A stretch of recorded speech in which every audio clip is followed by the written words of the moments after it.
اس کے بعد سے میں اس سے بات کرنا بھی ضروری نہیں سمجھتا تھا۔ یہ بات کوئی زیادہ پرانی نہ تھی، ابھی کچھ ہی مہینے پہلے کی بات تھی کہ جب اتوار کی چھٹی تھی اور میں گھر پر ہی موجود تھا۔ ابا روز کی طرح کام پر گئے ہوئے تھے، جبکہ اماں میرے ساتھ گھر پر موجود تھی۔ پپو اور مہنور ہمارے گھر آ گئے۔ پپو کا کہنا تھا کہ انہوں نے کسی کام سے کسی کے گھر جانا ہے، ساتھ ساتھ انہوں نے امی کو بھی چلنے کا کہا۔ ان کا کہنا تھا کہ جب تک وہ واپس نہیں آ جاتی مہنور یہیں پر رہ لے گی۔ اس وقت مجھے اس کی حرکتوں کا اندازہ نہیں تھا، یہی وجہ تھی کہ میں نے بھی اس بات پر کوئی اعتراض نہ کیا۔ پھپھو امی کے ساتھ کسی کے گھر چلی گئی، جبکہ مہنور کو گھر چھوڑ گئی۔ مجھے اپنی پڑھائی کرنی تھی، اسی لیے میں اپنی کتابیں سمیٹ کر اپنے کمرے میں چلا گیا۔ جب میں اپنے کمرے میں گیا تو وہ بھی میرے پیچھے آئی۔ اس کا کہنا تھا کہ وہ اپنے لیے چائے بنانے لگی ہے۔ کیا میرے لیے بھی بنا لے؟ مجھے تو کافی پڑھائی کرنی تھی، اسی لیے میں نے یہ سوچا کہ چائے پی لینا اچھا ہوگا۔ یہ سوچتے ہوئے میں نے اسے ہاں کہہ دیا، اور پھر تھوڑی ہی دیر بعد وہ چائے کے 2 کپ لیے میرے کمرے میں دوبارہ پہنچ گئی۔ چائے تو اس نے مجھے بنا کر دے دی تھی، لیکن اس کے بعد وہ مجھ سے باتیں کرنا شروع ہو گئی۔ میں بھی گھر آئے مہمان کی قدر کرتے ہوئے اس کی باتوں کا ہوں ہاں میں جواب دینے لگا۔ اچانک اس نے میرا ہاتھ پکڑا۔ اس کی اس حرکت پر مجھے شدید غصہ بھی آ رہا تھا اور حیرت بھی ہو رہی تھی۔ اس سے پہلے کہ میں اس سے اپنا ہاتھ چھڑواتا، اس نے کہا کہ کیا میں جانتا ہوں کہ وہ یہاں کس کے لیے آتی ہے؟ میں نے یہی کہا تھا کہ نہ تو میں ایسی فضول باتیں جانتا ہوں اور نہ ہی مجھے جاننے کا کوئی شوق ہے۔ جب میں نے اس کے ہاتھ سے اپنا ہاتھ نکال لیا تو اس نے دوبارہ میرا ہاتھ پکڑنے کی کوشش کی۔ اس کا کہنا تھا کہ وہ یہاں میرے لیے آتی ہے، مجھ سے محبت کرتی ہے۔ وہ بہت عرصے سے یہ بات مجھے بتانا چاہتی تھی، لیکن کبھی اس سے اس چیز کا موقع ہی نہیں ملا، کیونکہ گھر پر میری امی موجود ہوتی تھی اور میں ان کے گھر جاتا نہیں تھا۔ مجھے اس سے اس چیز کی امید نہیں تھی۔ اس کی اس حرکت پر جی بھر کر غصہ آیا، اور میں نے اسے یہی کہا کہ وہ میرے کمرے سے نکل جائے، لیکن اس کا کہنا تھا کہ وہ مجھ سے محبت کرتی ہے۔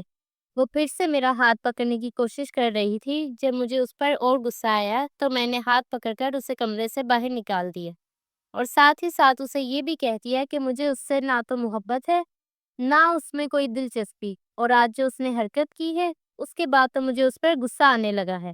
میری یہ بات سننی تھی کہ اس لڑکی نے عجیب باتیں کرنا شروع کر دی، اسی لیے میں خاموشی سے کمرے سے باہر نکل گیا۔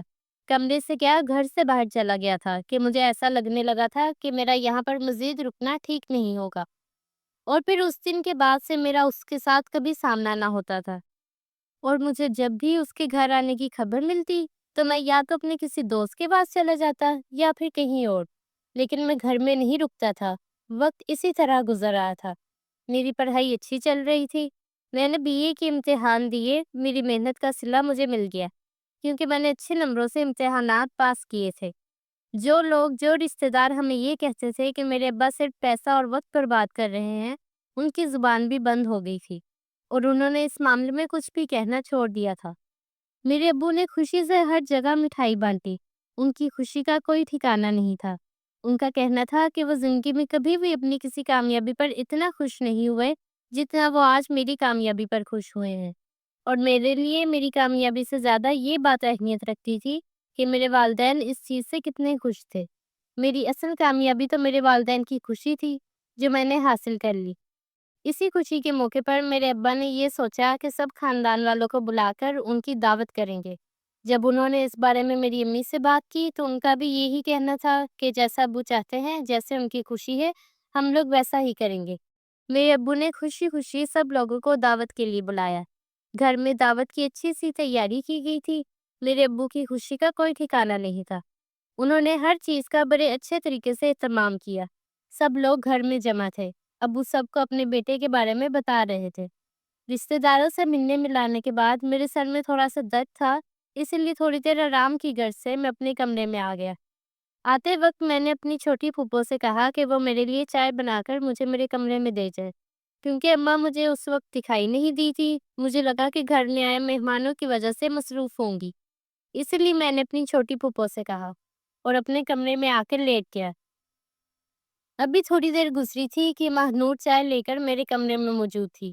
اسے دیکھ کر میرے چہرے پر غصہ آ گیا، جو ہر بار اسے دیکھ کر خود بخود آ جاتا تھا، کیونکہ مجھے اس کی وہی بات یاد آتی تھی کہ کس طرح اس نے میرا ہاتھ پکڑنے کی کوشش کی تھی۔ وہ ساری حرکتیں میرے لیے ناقابل برداشت تھی۔ میں نے غصے سے دیکھا اور اسے یہی کہا کہ وہ میرے کمرے میں کیوں آئی ہے۔ جبکہ سب مہمان باہر موجود ہیں، اسے بھی باہر ہونا چاہیے۔ تو اس کا کہنا تھا کہ چھوٹی پھپھو نے اسے چائے بنا کر میرے کمرے میں دینے کا کہا تھا، اس لیے یہاں پر آئی ہے۔ میں نے یہی کہا کہ ٹیبل پر چائے رکھ کر وہ یہاں سے جا سکتی ہے۔ ٹیبل پر چائے رکھنے کے بعد وہ گئی نہیں تھی، بلکہ میرے پاس آ کر اس نے دوبارہ سے وہی ساری باتیں دہرانا شروع کر دی۔ اس کا کہنا تھا کہ اب میری پڑھائی بھی مکمل ہو گئی ہے، اب میں اپنے ماں باپ سے رشتے کی بات کروں، اس کے گھر رشتہ بھیجوں۔ میں نے یہی کہا تھا کہ نہ تو میں پہلے اس بات پر راضی تھا اور نہ ہی اب مجھے اس میں کوئی دلچسپی ہے۔ میں نے اس سے یہی کہا کہ پہلے تو شاید میں اس سے کبھی شادی کرنے کا سوچ بھی لیتا، لیکن جس طرح کی حرکتیں اور جیسی باتیں اس نے کی تھی، اس کے بعد اس سے شادی کرنے کا سوال ہی پیدا نہیں ہوتا۔ اس نے اس بات کو سنتے ہی غصہ کرنا شروع کیا۔ اس کا کہنا تھا کہ آخر اس میں کیا کمی ہے، وہ خوبصورت ہے اور یہاں کے سارے لڑکے اسے پسند کرتے ہیں۔ تو میں نے بھی یہی کہا کہ یہی اس کی سب سے بڑی خامی ہے اور یہی وہ بات ہے جو مجھے سب سے زیادہ ناپسند ہے کہ یہاں کے سب لوگ اسے پسند کرتے ہیں۔ وہ گلی محلے میں اسی طرح پھرتی رہتی ہے، اپنے حسن کی نمائش کرتی ہے اور دوسروں کی نظروں کا ایسے دیکھنا اسے اپنے لیے فخر کی بات لگتی ہے۔ میں نے یہی کہا تھا کہ میں کسی ایسی لڑکی سے شادی کروں گا جس میں حیا نام کی کوئی چیز ہو۔ میں نے صاف کہہ دیا تھا کہ میں اس سے شادی ہرگز نہیں کروں گا۔ جب میں نے اسے کمرے سے جانے کا کہا تو وہ ڈھیٹ بن کر وہیں بیٹھی رہی۔ جبکہ میں خود وہاں سے اٹھ کر جانے لگا تو وہ فوراً دروازے کی طرف بڑھی۔ اس نے دروازہ بند کر دیا۔ اس کی یہی حرکتیں مجھے سب سے زیادہ بری لگتی تھی۔ جب میں نے اسے پیچھے کر کے دروازہ کھولنا چاہا تو اس نے شور مچانا شروع کر دیا۔ مجھے تو اس وقت کچھ سمجھ نہیں آ رہا تھا کہ یہ کیا ہو رہا ہے اور وہ کیوں چیخ رہی ہے۔ اس نے زور زور سے چیخنا چلانا شروع کر دیا۔ جب سب لوگ اس کی چیخو پکار سن کر میرے کمرے کی طرف آ گئے اور سب نے اچانک سے آ کر میرے کمرے کا دروازہ پیٹنا شروع کر دیا، تب جا کر میں ہوش کی دنیا میں واپس آیا۔ مجھے صورتحال سمجھ میں آنے لگی۔ جب میں نے دروازہ کھولا تو سب لوگ ایک دوسرے کو دھکے دیتے اندر چلے آئے، جبکہ مہنور ایک کونے میں کھڑی ہو کر رونے لگی۔ جب سب نے اس سے رونے کی وجہ پوچھی تو اس کا کہنا تھا کہ وہ مجھے کمرے میں چائے دینے کے لیے آئی تھی، اور جب واپس جانے لگی تو میں نے زبردستی ہاتھ پکڑ کر اسے روک لیا اور کمرے کا دروازہ بند کر دیا۔ بڑی پھپھو بھی کمرے میں ہی موجود تھی، جبکہ مہنور جا کر اپنی ماں کے گلے لگ گئی۔ میں نے سب کے سامنے یہی کہا تھا کہ یہ جھوٹ بول رہی ہے، خود اس نے دروازہ بند کیا تھا، جبکہ اس بات پر کسی نے یقین نہ کیا۔ سب کا یہی کہنا تھا کہ وہ لڑکی ہو کر خود اپنے کردار پر کیسے کیچڑ اچھال سکتی ہے۔ اس وقت سب نے مجھے برا بھلا کہنا شروع کر دیا۔ میری بڑی پھپھو کا کہنا تھا کہ وہ تو پہلے ہی میرے ابا سے یہ کہتی تھی کہ شہر میں پڑھائی کرنے نہیں جاتا، اور جو کچھ وہاں پر دیکھ کر آتا تھا آج سب کچھ سب کے سامنے آ گیا۔ وہ تو ان کی بیٹی نے شور مچانا شروع کر دیا تو بروقت انہیں معلوم پڑ گیا اور وہ یہاں پر پہنچ گئی، اور نہ جانے آج ان کی بیٹی کے ساتھ کیا ہو جاتا۔ اور سب نے ہی اس بات پر میری پھپھو اور مہنور کا ساتھ دیا، جبکہ یہ بات سراسر غلط تھی۔ میرے ابا کی نظریں جھک گئی تھی۔ وہ جو ابھی کچھ دیر پہلے فخر سے سر بلند کر کے اپنے بیٹے کو ہر کسی سے ملا رہے تھے، وہ نظریں جھکا کر ایک طرف کھڑے تھے۔ میں فوراً اپنے ابا کے پاس گیا۔ میں نے ان سے یہی کہا کہ میں نے ایسا کچھ نہیں کیا جس پر انہیں یا پھر مجھے شرمندگی ہو۔ ابا نے کہا کہ انہیں اپنے بیٹے پر پورا بھروسہ ہے، لیکن یہ دنیا کبھی بھی اس بات پر یقین نہیں کرے گی۔ یہ کہہ کر انہوں نے میرے کندھے پر ہاتھ رکھا اور خود وہیں بیٹھ گئے، جبکہ پھپھو نے تو اس بات کو پکڑ لیا۔ انہوں نے تو رونا پیٹنا ڈال دیا۔ گھر میں آئے سب مہمانوں کو اس بات کی خبر ہو گئی تھی، اور ابھی کچھ دیر پہلے جو میرے ابا کو فخر سے دیکھ رہے تھے، اب انہیں مہمانوں نے میرے اوپر انگلی اٹھانا شروع کر دی۔ بات ابھی یہاں کہاں ختم ہوئی تھی۔ میری پھپھو کا کہنا تھا کہ انہیں انصاف چاہیے، کیونکہ اب سارے خاندان کے سامنے یہ بات کھل گئی ہے۔ یہ ان کی بیٹی کی عزت کا سوال ہے۔ یہ ساری حقیقت جاننے کے بعد کون ان کی بیٹی کو اپنائے گا؟ ان کا کہنا تھا کہ ایسے معاملات میں سارا الزام لڑکی پر ہی لگایا جاتا ہے، جبکہ لڑکے کو کوئی کچھ نہیں کہتا۔ پھپھو نے رونا پیٹنا ڈال دیا کہ انہیں اس معاملے میں انصاف چاہیے، جبکہ میرے ابو سے جب اس چیز کا پوچھا گیا تو ان کا کہنا تھا کہ میری پھپھو سے پوچھ لیا جائے کہ آخر وہ کیا چاہتی ہیں۔ یہ بات کیونکہ خاندان میں پھیل چکی تھی، اس لیے خاندان کی کچھ بڑے مشورے کے لیے بیٹھے، اور انہوں نے میری پھپھو کو اس بات کا یقین دلایا کہ ان کے ساتھ اس معاملے میں انصاف کیا جائے گا۔ ان کی بیٹی کو ضرور انصاف ملے گا۔ جب پھپھو سے ان کی مرضی پوچھی گئی تو اچانک انہوں نے ایسی بات کہی جسے میں تو قبول کرنے کے لیے بالکل بھی تیار نہیں تھا۔ پھپھو کا کہنا تھا کیونکہ یہ بات خاندان کو معلوم ہو گئی ہے کہ میں نے ان کی بیٹی کے ساتھ کچھ برا کرنے کا ارادہ کیا، اسی لیے مجھے اب اس سے شادی کرنی ہوگی، کیونکہ یہ سب کچھ جاننے کے بعد کوئی اور ان کی بیٹی سے شادی کرنے کے لیے تیار نہیں ہوگا، اور وہ ساری زندگی اپنی بیٹی کو گھر بٹھا کر نہیں رکھ سکتی۔ سارے بڑوں نے مل کر یہ فیصلہ کیا کہ مجھے مہنور سے شادی کرنی ہوگی، لیکن مجھے اس فیصلے سے اعتراض تھا۔ میں نے یہی کہا تھا کہ مجھے اپنی صفائی دینے کا موقع دیا جائے، کیونکہ میں کبھی بھی اس جرم کی سزا نہیں کاٹوں گا جو میں نے کیا ہی نہ ہو۔ میں نے مہنور سے شادی کرنے سے صاف انکار کر دیا۔ میں نے سب سے یہی کہا تھا کہ میں کسی بھی ایسی لڑکی سے شادی نہیں کروں گا جس نے مجھ پر اتنا گھٹیا الزام لگایا ہو، جس کی وجہ سے میرے باپ کا سر جھک گیا ہو، جبکہ سب بڑوں کا یہی کہنا تھا کہ انہوں نے جو فیصلہ کر دیا ہے وہی ہوگا۔ مجھے اب ہر حال میں مہنور سے شادی کرنی ہوگی۔ انہوں نے میرے ابا سے بھی یہی کہا، تو میں نے کہا مجھے لوگوں کی پرواہ نہیں ہے اور نہ ہی میں ان کے فیصلے کو مانتا ہوں، لیکن اگر میرے ابو مجھے یہ شادی کرنے کے لیے کہیں گے تو میں ہاں کر دوں گا۔ لیکن جو الزام وہ لوگ مجھ پر لگا رہے ہیں وہ بالکل غلط ہے۔ جب میرے ابو سے بات کی گئی تو ان کا کہنا تھا کہ وہ مجھے اس شادی کے لیے کبھی مجبور نہیں کریں گے، آخری فیصلہ میرا ہوگا۔ ان کا کہنا تھا کہ وہ میرے ہر فیصلے میں میرے ساتھ ہیں۔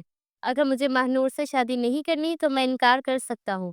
جب ابا کی اس معاملے میں رضامندی مجھے مل گئی تو میں نے صاف انکار کر دیا۔ میرا انکار سن کر میری پھپھو اور باقی رشتہ دار شدید طیش میں آ گئے۔ میری پھپھو کا کہنا تھا کہ انہیں ہر حال میں انصاف چاہیے۔ میں نے ان سے یہی کہا تھا کہ اگر وہ چاہے تو مجھے پولیس کے حوالے کر دیں، میں جیل کاٹنے کے لیے تیار ہوں، لیکن ان کی بیٹی سے شادی کرنے کے لیے ہرگز تیار نہیں ہوں، کیونکہ ان کی بیٹی نے میرے اوپر الزام لگایا ہے، اور میں کبھی بھی کسی ایسی لڑکی کو قبول نہیں کروں گا جسے نہ تو اپنی عزت کی پرواہ ہو اور نہ ہی دوسروں کی عزت کی۔ جب پھپھو نے ابا سے یہ کہا کہ وہ مجھے شادی کے لیے راضی کریں تو میرے ابو کا بھی یہی کہنا تھا کہ میں نے جو فیصلہ لیا ہے وہ ٹھیک ہی ہوگا۔ ابو نے صاف الفاظ میں سب سے یہ کہہ دیا تھا کہ وہ اپنے بیٹے کو کسی چیز کے لیے مجبور نہیں کریں گے، کیونکہ انہیں اپنے بیٹے پر خود سے زیادہ بھروسہ ہے۔ وہ جانتے ہیں کہ ان کا بیٹا اتنی گری ہوئی حرکت کبھی کر ہی نہیں سکتا، اور اپنے بیٹے کو کسی ایسے گناہ کی سزا کاٹنے کے لیے مجبور نہیں کریں گے جو اس نے کیا ہی نہ ہو۔ میرے ابو کی بات سن کر سب کی آنکھیں حیرت سے پھیل گئی، اور انہوں نے مزید شور اور وویلا مچانا شروع کر دیا۔ جب کوئی بات نہ بن سکی تو سب نے یہ فیصلہ کیا کہ اگر میں نے مہنور سے شادی کے لیے ہاں نہ کی تو ہمیں یہ گھر اور علاقہ چھوڑ کر جانا ہوگا۔ سب لوگوں نے سوچنے کے لیے مجھے 1 دن کا وقت دیا، اور سب لوگ اپنے اپنے گھروں کو روانہ ہو گئے۔ اس کے بعد میں نے اپنے اماں ابا کے سامنے ہاتھ جوڑ کر ان سے معافی مانگی۔ میری وجہ سے انہیں اپنے خاندان والوں کے سامنے شرمندہ ہونا پڑا، جبکہ میرے ابو کا یہی کہنا تھا کہ اس میں میری کوئی غلطی نہیں ہے۔ میرے ابو نے مجھے صاف کہہ دیا کہ وہ مجھ پر بہت بھروسہ کرتے ہیں، اور وہ جانتے ہیں کہ میں ان کا بھروسہ کبھی نہیں توڑوں گا۔ پھر میں نے ان سے کہا کہ میں شادی کروں گا، کیونکہ میں جانتا تھا کہ میرے ابا اس گھر سے کتنی محبت کرتے ہیں۔ اتنے سالوں سے وہ مشکل برداشت کر رہے تھے، لیکن انہوں نے اس گھر کو نہیں چھوڑا۔ انہوں نے میری امی کی آج تک کوئی بات نہ ٹالی تھی، لیکن اس بات پر انہوں نے میری امی کی بات بھی نہ مانی تھی۔ وہ روز صبح سویرے اندھیرے میں نکل جاتے اور دیر کو واپس آتے۔ نہ سردی کی فکر ہوتی تھی اور نہ ہی گرمی کی پرواہ۔ کسی چیز کی پرواہ کیے بغیر اپنا کام کرتے تھے، جبکہ اگر وہ شہر میں رہتے تو انہیں اتنی مشکل اٹھانی نہ پڑتی۔ لیکن میرے ابا اپنے گھر سے بہت محبت کرتے تھے۔ یہی وجہ تھی کہ انہوں نے اپنا گھر نہیں چھوڑا تھا اور ساری مشکلات برداشت کی تھی، اور اب میری وجہ سے انہیں گھر چھوڑنے کا کہا گیا تھا، کیونکہ سب لوگ یہ بات بہت اچھی طرح سے جانتے تھے کہ میرے ابا کو اس گھر سے کتنا لگاؤ ہے۔ وہ کبھی بھی یہ گھر چھوڑنے کے لیے تیار نہیں ہوں گے۔ ان لوگوں نے جان بوجھ کر یہ شرط رکھی تھی، کیونکہ ان کو لگا تھا کہ میرے ابا کسی نہ کسی طریقے سے مجھے اس بات پر راضی کر لیں گے، لیکن اس بات کی نوبت پیش نہیں ہے۔ میں نے خود اس بات کے لیے حامی بھر لی تھی۔ میں نے ابا سے یہ کہا تھا کہ وہ ان لوگوں سے جا کر یہ کہہ دیں کہ میں مہنور سے شادی کرنے کے لیے تیار ہوں۔ ابا نے میری یہ بات سنی تو انہوں نے صاف کہہ دیا کہ وہ کل ہی شہر میں کوئی گھر دیکھ لیں گے اور ہم لوگ وہاں چلے جائیں گے۔ اتنا کہہ کر وہ وہاں سے اٹھ کر چلے گئے، جبکہ میں جانتا تھا کہ انہوں نے یہ جملہ کتنی تکلیف سے کہا تھا۔ وہ دن تو اسی طرح گزرا اور رات ہوتے ہی مجھے بے چینی ہونے لگی۔ اسی لیے میں فوراً سے اپنے ابا کے کمرے میں گیا اور میں نے ان سے پوچھا کہ کیا سب کی طرح وہ بھی مجھے گنہگار سمجھتے ہیں؟ تو میرے ابا نے مجھے اپنے پاس بٹھایا اور پیار سے سمجھانا شروع کیا۔ ان کا کہنا تھا کہ اگر کوئی بھی آ کر ان سے یہ کہہ دے کہ ان کا بیٹا ایسا ہے تو کیا وہ یقین کر لیں گے؟ نہیں، کبھی نہیں کریں گے۔ میں نے ابا سے اپنی غلطی کی معافی مانگی، ان سے یہی کہا کہ میری وجہ سے ان کی ساری خوشی برباد ہو گئی۔ جن لوگوں سے وہ فخر سے اپنے بیٹے کو ملوا رہے تھے، ان کے سامنے ان کا سر جھک گیا۔ ان کا کہنا تھا کہ یہ تو قسمت کا کھیل تھا، اس میں میری کوئی غلطی نہیں ہے۔ میں اپنے آپ کو قصوروار نہ سمجھوں۔ انہیں مجھ سے کوئی شکایت نہیں ہے، بلکہ وہ مجھ سے خوش ہیں کہ میں نے صحیح چیز کا انتخاب کیا اور کسی کے دباؤ میں آ کر اپنی بات سے پیچھے نہیں ہٹا۔ ابا سے بات کر کے مجھے کافی سکون ملا۔ میں واپس اپنے کمرے میں آ کر سونے کے لیے لیٹ گیا۔ ان ساری باتوں کی وجہ سے میں الجھ کر رہ گیا تھا۔ سوچتے سوچتے کب نیند آ گئی معلوم بھی نہ ہوا۔ جب صبح آنکھ کھلی اور ابا کے بارے میں پوچھا تو اماں کا کہنا تھا کہ وہ تو صبح سویرے ہی گاڑی لے کر چلے گئے ہیں۔ اماں گھر کا سامان سمیٹ رہی تھی۔ ان کا کہنا تھا کہ ابا جاتے ہوئے کہہ کر گئے تھے کہ واپسی پر کوئی نہ کوئی گھر ڈھونڈ کے آئیں گے۔ انہوں نے اماں سے سامان سمیٹنے کا کہہ دیا ہے۔ ان کا کہنا تھا کہ بہت جلد ہی ہم لوگ یہ گھر چھوڑ کر شہر چلے جائیں گے۔ اماں نے مجھے بھی اپنا سامان باندھنے کا کہا۔ میرے لیے یہ سب کچھ برداشت کرنا کوئی آسان بات نہیں تھی۔ دوپہر گزر گئی جب شام میں وہ لوگ دوبارہ سے ہمارے گھر آئے۔ ان کا کہنا تھا کہ ایک دن کا وقت انہوں نے دیا تھا اور اب وہ ہمارا فیصلہ جاننے کے لیے آئے ہیں، جبکہ اماں کا کہنا تھا کہ میرے ابو گھر پر موجود نہیں ہیں، جب آئیں گے تب اس بارے میں بات ہوگی۔ لیکن میرے ابا اس رات گھر واپس نہیں آئے تھے۔ پھر ہمیں معلوم ہوا کہ میرے ابا کی گاڑی کا ایکسیڈنٹ ہو گیا اور میرے ابا کا انتقال ہو گیا۔ یہ صدمہ میرے لیے اور اماں کے لیے بہت بڑا تھا۔ میرے ابا کے ساتھ ہی تو ہم دونوں کی زندگی جڑی ہوئی تھی اور وہ ہمیں اس طرح چھوڑ کر چلے گئے تھے۔ وہ اسی بات سے پریشان تھے، میں جانتا تھا۔ وہ اس گھر سے جانا نہیں چاہتے تھے اور اس گھر سے جانے سے پہلے ہی وہ دنیا سے چلے گئے تھے۔ اس دن کے بعد سے میں نے وہاں کے لوگوں سے ہر رشتہ ختم کر دیا۔ ان لوگوں کی وجہ سے میں نے اپنے باپ کو کھو دیا تھا۔ میرے ابا جو میری زندگی تھے، ابھی تو انہوں نے اپنا خواب پورے ہوتے دیکھنا تھا میری صورت میں، لیکن اس سے پہلے ہی وہ چلے گئے۔ میں یہ بات جانتا تھا اور مانتا بھی تھا کہ ایک نہ ایک دن سب نے جانا ہوتا ہے، لیکن جن حالات میں جس وقت میں ابا ہمیں چھوڑ کر گئے تھے، میں نے کبھی بھی نہیں چاہا تھا۔ میرے اماں ابا میں سے کوئی بھی مجھ سے ایسے جدا ہو، میں نے کبھی نہیں چاہا تھا۔ میں جانتا تھا کہ میرے ابا تکلیف میں تھے اور وہ تکلیف ان لوگوں کے جھوٹ کی وجہ سے تھی۔ یہی بات میرے لیے ناقابل برداشت تھی۔ اس کے بعد میں نے اپنی اماں کو ساتھ لیا اور وہ علاقہ اور جگہ چھوڑ کر ہمیشہ کے لیے اماں کو لے کر شہر آ گیا۔ اماں بھی بیمار رہنے لگی تھی۔ میں نے یہ سوچا تھا کہ یہاں آ کر ان کا اچھے طریقے سے علاج کرواؤں گا۔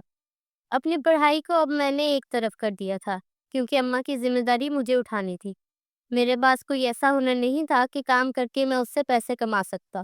اس کے علاوہ جو چھوٹے موٹے کام مجھے مل رہے تھے، ان سے اتنے زیادہ پیسے نہیں ملتے تھے کہ جس سے میرا اور اماں کا گزارا ہو جاتا اور اماں کا علاج بھی ہو جاتا۔ میں نے ابا سے گاڑی چلانا سیکھی تھی۔ مجھے گاڑی چلانا آتی تھی اور پھر کچھ سوچتے ہوئے میں نے گاڑی چلانے کا فیصلہ کیا۔ شہر میں میرے کچھ دوست رہتے تھے جو کہ کالج کے دوست تھے۔ جب میں نے ان سے اس بات کا ذکر کیا تو ان کا کہنا تھا کہ مجھے کسی بنگلے میں کام کرنا چاہیے، کسی کا ڈرائیور بن جانا چاہیے۔ یہی میرے لیے سب سے بہتر ہے، کیونکہ اس سے یہ ہوگا کہ مجھے گاڑی خریدنی نہیں پڑے گی۔ میرے پاس اتنے پیسے تھے ہی کہاں کہ میں اپنی گاڑی خرید سکتا۔ ایسے میں یہی کام میرے لیے سب سے زیادہ ٹھیک تھا۔ میرے ایک دوست کی مدد سے مجھے ایک بنگلے میں کام مل گیا۔ اس بنگلے میں زیادہ لوگ نہیں تھے، صرف ایک لڑکی تھی۔ میرے دوست نے مجھے اس بنگلے کا پتہ دیا اور میں پتے کے مطابق جب وہاں پہنچا تو میری ملاقات ایک لڑکی سے ہوئی۔ اس کا کہنا تھا کہ اسے اپنے لیے ڈرائیور چاہیے۔ میں نے اسے بتایا کہ مجھے بہت اچھی گاڑی چلانا آتی ہے۔ میری بات سن کر اس نے مجھے اپنے گھر کام پر رکھ لیا۔ مجھے اس بات پر حیرت ہوتی تھی کہ اس لڑکی کی عمر کوئی زیادہ تو نہ تھی اور وہ اتنے بڑے بنگلے میں اکیلی رہتی تھی۔ مجھے اس کی ذاتی زندگی سے کوئی لینا دینا نہیں تھا۔ مجھے کام مل گیا، میرے لیے یہی کافی تھا۔ میں نے اس بنگلے پر کام کرنا شروع کر دیا۔ میں دن میں وہاں کام پر جاتا اور شام کو واپس آ جاتا اور پورا دن مالکن کہیں نہ آتی جاتی اور میں سارا دن وہاں ایسے ہی گزار کر واپس آ جاتا۔ مجھے حیرت اس بات پر تھی کہ اگر مالکن کو کہیں جانا نہیں ہوتا تھا تو ڈرائیور رکھنے کی کیا ضرورت تھی۔ جب ایک دن مالکن کا کہنا تھا اسے رات کے وقت کہیں جانا ہوتا ہے، اسی لیے مجھے ہر وقت یہاں پر موجود رہنا پڑے گا۔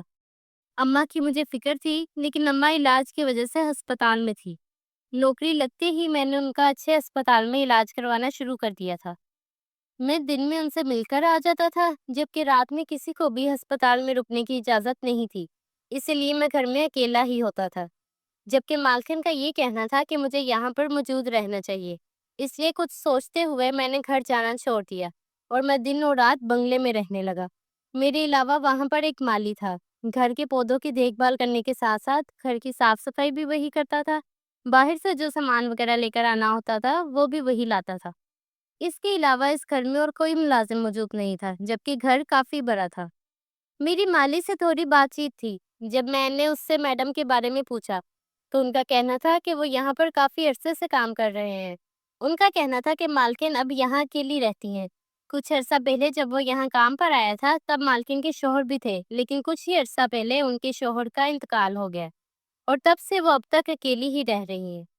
ان کا کہنا تھا کہ ان کے شوہر کے علاوہ وہ کسی کو نہیں جانتے، کیونکہ آج تک نہ تو اس گھر میں کوئی آیا ہے اور نہ ہی مالکن کسی سے ملنے جاتی ہے۔ مجھے یہ بات کافی عجیب لگی تھی۔ مالی کے مطابق مالکن کے شوہر کے انتقال کو 2 سال گزر گئے تھے اور ان 2 سالوں میں کوئی بھی ان سے ملنے کبھی نہیں آیا تھا۔ اگر اس لڑکی کے گھر والے نہیں تھے، اس کے شوہر کے رشتہ داروں میں سے بھی کوئی اس سے ملنے کیوں نہیں آتا تھا؟ ساتھ ساتھ مجھے اس بات پر بھی تھوڑی سی حیرانی تھی کہ مالکن نے دوسری شادی کیوں نہیں کی، جبکہ وہ خوبصورت تھی اور عمر بھی اس کی کوئی زیادہ نہ تھی، مشکل سے کوئی 25 سال ہوگی۔ میں ان سب چیزوں کے بارے میں سوچتا تھا، لیکن زیادہ نہیں، کیونکہ مجھے یہی لگتا تھا کہ مجھے ان کے معاملے سے دور رہنا چاہیے۔ وہ کس سے ملتی ہیں کس سے نہیں، مجھے اس سے کوئی لینا دینا نہیں ہونا چاہیے۔ مجھے صرف اپنا کام کرنا چاہیے۔ جب سے میں اس بنگلے میں رہنے کے لیے آیا تھا، میں صبح و شام یہیں پر گزارتا۔ پورا دن تو میرا ایسے ہی گزر جاتا۔ کچھ وقت کے لیے میں مالکن سے پوچھ کر اپنی امی سے ملایا کرتا تھا۔ اب وہ پہلے سے کافی بہتر تھی، جبکہ مالکن پورا دن کہیں نہ جاتی، مگر جیسے ہی رات ہوتی تو وہ مجھے باہر چلنے کا کہتی۔ جب میں گاڑی نکالتا تو پیچھے آ کر بیٹھ جاتی۔ جب میں ان سے کسی جگہ کا پوچھتا تو کسی بھی جگہ جانے کے بجائے مجھے شہر کی ویران سڑکوں پر لے جاتی اور وہاں سے گھوم کر مجھے واپس چلنے کا کہتی۔ مجھے اس بات پر حیرت ہوتی کہ اگر وہ گھر سے باہر نکلتی ہیں تو انہیں کسی رونق والی جگہ پر جانا چاہیے، جبکہ شہر میں تو بہت ساری ایسی جگہیں ہیں جہاں پر جایا جا سکتا تھا۔ تو پھر مالکن کیوں ایسی ویران جگہ پر ہو کر آ جاتی تھی اور واپس آ کر وہ گاڑی سے اترتی اور بنگلے کے اندر جانے لگتی؟ اندر جاتے وقت مجھ پر پھونک مار دیتی تھی۔ مجھے یہ سب کچھ عجیب لگتا، لیکن میں خاموش ہو جاتا۔ اتنا تو میں جان گیا تھا کہ مالکن عام لڑکیوں کی طرح بالکل نہیں تھی۔ ان میں کوئی بھی عادت عام انسانوں جیسی نہیں تھی۔ وہ نہ تو کسی سے زیادہ بات کرتی تھی، نہ ہی کسی سے ملتی تھی۔ مجھے تو حیرت اس بات پر ہوتی تھی کہ مالی کے مطابق وہ 2 سال سے کسی سے نہیں ملی اور گھر میں بھی کوئی اور موجود نہیں تھا۔ تو ایسے میں وہ اکیلی کیسے اپنا وقت گزارتی تھی، نہ کہیں آتی جاتی تھی؟ مجھے یہاں پر کام کرتے ہوئے کوئی 15 دن گزر گئے تھے اور ان دنوں میں ایک دن بھی مالکن نے مجھے کسی ایسی جگہ جانے کا نہیں کہا تھا کہ جہاں پر لوگ اکثر جایا کرتے ہیں۔ وہ نہ تو بازار جاتی تھی اور نہ ہی گھومنے پھرنے کے لیے کسی اچھی جگہ، بلکہ وہ رات کو میرے ساتھ اسی ویران سڑکوں پر جاتی اور وہاں سے گھوم کر مجھے گھر چلنے کا کہتی، اور یہی بات میری سمجھ سے بالکل باہر تھی۔ کیونکہ میں رات کے وقت بھی بنگلے میں ہی موجود ہوتا تھا، اسی لیے رات کے بعد مجھے مالکن کے کمرے سے عجیب و غریب آوازیں سنائی دیتی۔ مجھے اس بات پر حیرت ہوتی تھی کہ پورے گھر میں مالکن کے علاوہ کوئی بھی موجود نہیں ہوتا تھا، تو پھر یہ آوازیں کس چیز کی تھی؟ مجھے یہ سارا کچھ بہت ہی عجیب لگنے لگا تھا۔ ایک تو میں نے سوچا تھا کہ مجھے یہ کام چھوڑ دینا چاہیے، لیکن پھر ماں کا سوچ کر میں چپ ہو جاتا، کیونکہ ماں کا علاج چل رہا تھا۔ اس کے لیے مجھے پیسوں کی ضرورت تھی۔ اگر میں یہ کام چھوڑ دیتا تو اتنی جلدی مجھے کسی دوسری جگہ کام نہیں ملنا تھا، اور اگر کام نہ ملتا تو میرے پاس پیسے نہیں ہوتے اور اماں کا علاج نہیں ہوتا۔ ویسے بھی یہاں پر زیادہ کام نہ ہوتا تھا اور دن میں وقت نکال کر میں اماں سے جا کر مل آتا تھا۔ اگر میں کسی اور جگہ کام کرنے کے لیے جاتا تو میرے پاس 1 منٹ کا بھی وقت نہ ہوتا، لیکن جو کچھ مجھے اپنے آس پاس ہوتا ہوا محسوس ہو رہا تھا وہ عام چیزوں سے بالکل الگ تھا۔ آج سے پہلے میں نے کبھی بھی ایسا محسوس نہیں کیا تھا۔ اب تقریباً روز ہی مالکن کے کمرے سے مجھے عجیب و غریب آوازیں سنائی دیتی، جبکہ مالی سے میں نے ایک بار اس بارے میں پوچھا تو اس کا کہنا تھا کہ مجھے اپنے کام سے کام رکھنا چاہیے۔ رات کو بنگلے میں کیا ہوتا ہے کیا نہیں، مجھے اس سے کوئی لینا دینا نہیں ہونا چاہیے۔ کبھی کبھار تو مجھے اس مالی پر بھی شک ہوتا تھا، وہ بھی مجھے عام انسانوں کی طرح نہیں لگتا تھا۔ کچھ دن اسی طرح گزرے، جب ایک دن مجھ سے رہا نہ گیا اور میں نے سوچا کہ مجھے ایک بار جا کر دیکھنا چاہیے کہ آخر وجہ کیا ہے۔ یہی سوچتے ہوئے میں بنگلے کے اندر داخل ہوا اور چھپ کر میڈم کے کمرے میں دیکھا تو جان نکل گئی۔ مالکن تو ایک کونے میں ڈری سہمی بیٹھی تھی، جبکہ اس کمرے میں اور کوئی نہیں تھا، لیکن عجیب و غریب آوازیں مجھے سنائی دے رہی تھی۔ وہ آوازیں بہت خوفناک تھی اور آج سے پہلے میں نے کبھی نہ سنی تھی۔ مجھے ان کی کچھ سمجھ بھی نہیں آ رہی تھی۔ سننے میں مجھے بس اندازہ ہو رہا تھا کہ کسی کے غصے کی آواز تھی، اور پھر اچانک سے کمرے کی چیزیں ادھر ادھر ہونا شروع ہو گئی اور کمرے کی چیزیں خود بخود نیچے گر کر ٹوٹنے لگی۔